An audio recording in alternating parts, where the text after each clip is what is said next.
You were once the feared iron-fisted judge of the justice world, and your lifelong dream was to send every crook behind bars. No one expected that you would end up in the body of the 5-year-old son of the richest family in River City, and his cruel stepmother wanted to slash your monthly allowance from $5,000 to just $500. You slammed the table on the spot, and Tommy kept muttering in frustration. Unbelievable, you were so mad your teeth were practically grinding. Mr. Harris frowned and turned to stare at you. His tone turned icy. How can you be so rude, Max? You need to learn some manners. Your Aunt Lily is trying to teach you right from wrong, and I think she makes a fair point. $50,000 really is a huge amount of money, and you're still so young. If you get that much money, you'll just spend it recklessly starting next month. No! Starting today, your allowance is cut off for good. He'll give you $200 a month for candy, and that should be more than enough.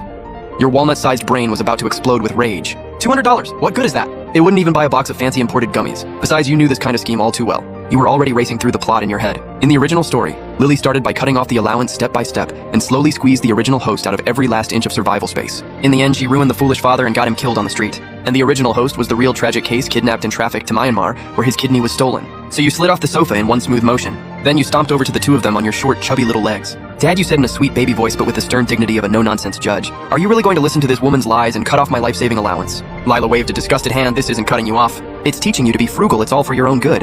You little brat, what do you know? Lily covered her mouth, laughing like she had won already, and her smugness was impossible to hide. Her voice was soft, but every word cut deep. Yes, Max. This is to keep you from going astray if you are really that desperate for money. I happen to have $50 in cash here. Why don't you go buy yourself an ice cream and calm down? That was obviously just a way to brush you off like a beggar. You rolled your eyes so hard in your head. Then you took a deep breath and puffed out your little chest as your chubby hand pointed right at Mr. Harris. Dad, I'm now issuing you a formal notice under the ironclad rules of Article 1067 of the Civil Code. If parents fail to fulfill their duty of support, a minor child or an adult child who cannot live independently has every right to demand support payments from them.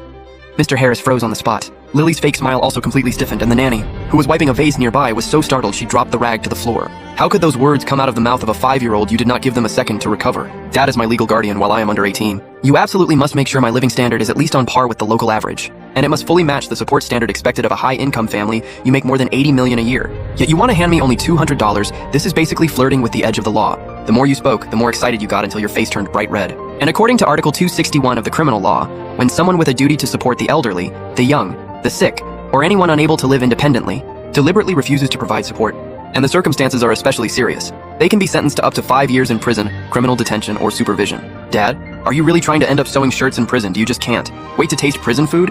If you have the guts to cut off my money, I'll call the police right now and sue you in court immediately.